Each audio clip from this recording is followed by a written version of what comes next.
안녕하세요. 지구촌교회 대학지구 반세요 목사입니다. 오늘은 에스겔서 4장의 말씀 함께 같이 묵상하겠습니다.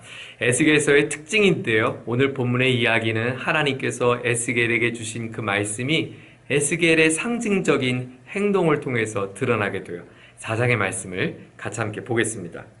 너 사람아, 너는 이제 흙벽돌을 한 장 가져다가 내 앞에 놓고 한 성읍 곧 예루살렘을 위해 새겨라. 그 다음에 그 성읍에 포위망을 쳐라. 그 성읍을 공격하는 높은 사다리를 세우고 흙 언덕을 쌓고 진을 치고 성벽을 부수는 무기를 성 둘레에 설치하여라. 너는 또 철판을 가져다가 너와 그 성읍 사이에 철벽을 세우라. 그 도성을 포위하고 지켜보아라. 내가 그 도성을 포위하고 있거라.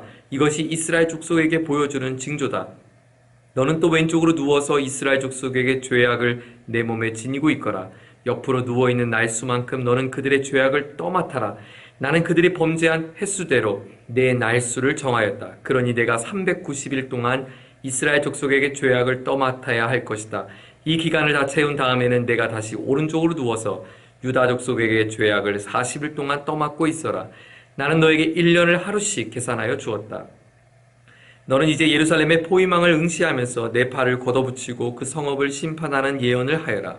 내가 너를 줄로 묶어서 내가 갇혀있는 기한이 다 찰 때까지 내가 몸을 이쪽 저쪽으로 돌려 눕지 못하도록 하겠다.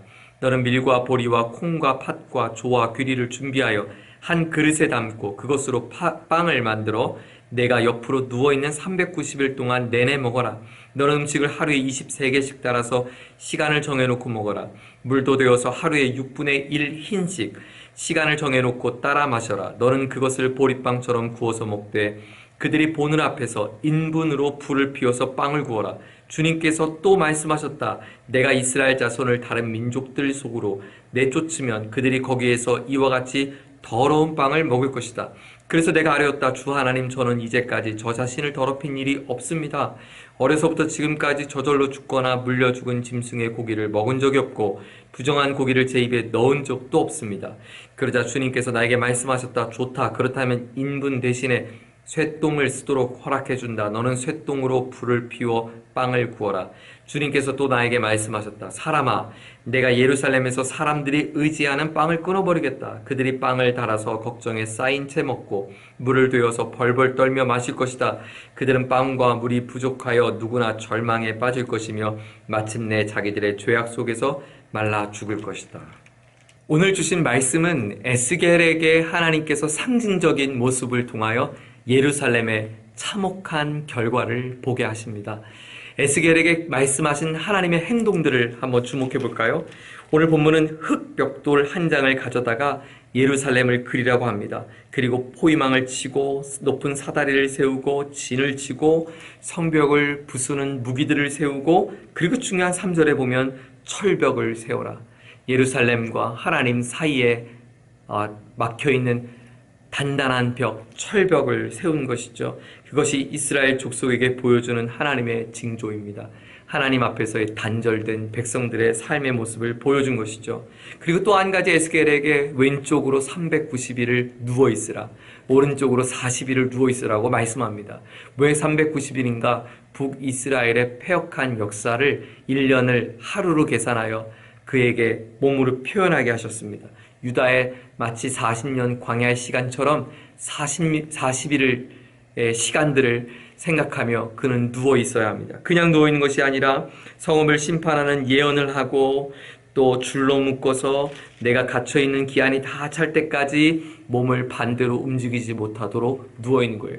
여러분 상상해 보세요. 오른쪽으로 왼쪽으로 그 옆구리가 바닥에서 떨어지지 않도록 그 오랜 시간을 누워 있어야 합니다.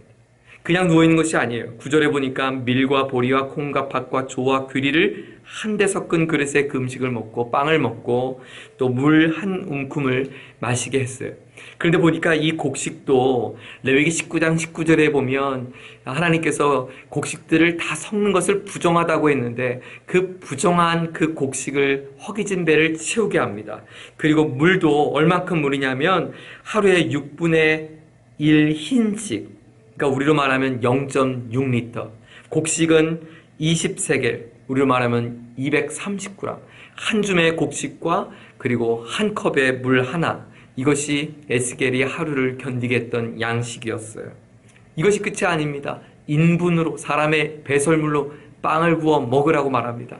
그러자 에스겔이 당황하죠. 하나님, 제가 지금까지 하나님 규례를 잘 지켰는데 이 너무하다는 거예요.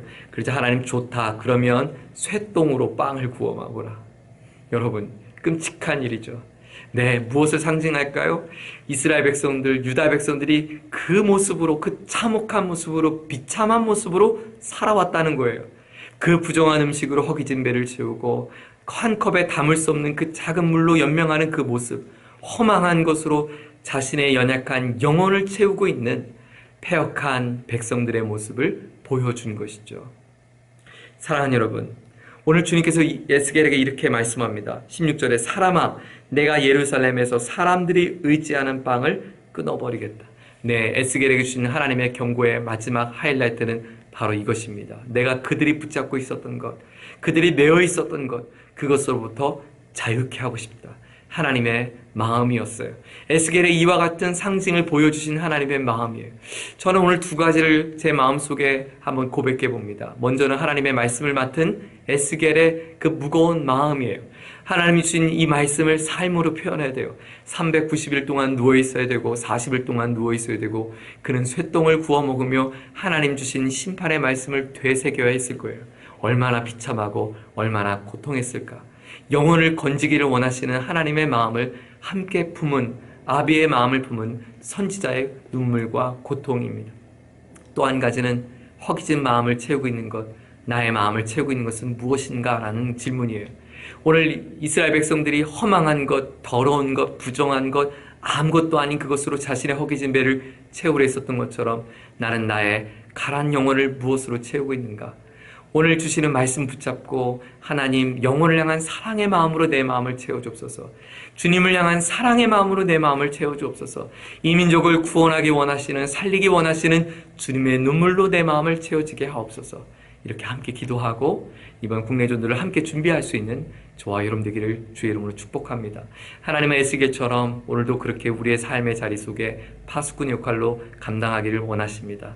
하나님의 엄중한 말씀 가슴에 안고 주의 시선과 주의 마음으로 주님 보내신 땅을 향하여 믿음으로 걸어갈 수 있는 저와 여러분 될 수 있기를 다시 한번 예수님의 이름으로 축복합니다.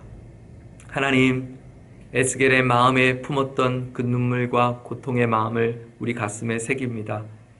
그의 옆구리에 하나님의 마음을 채웠고 그의 목마른 타는 듯한 마음에 하나님의 눈물을 채웠을 것입니다.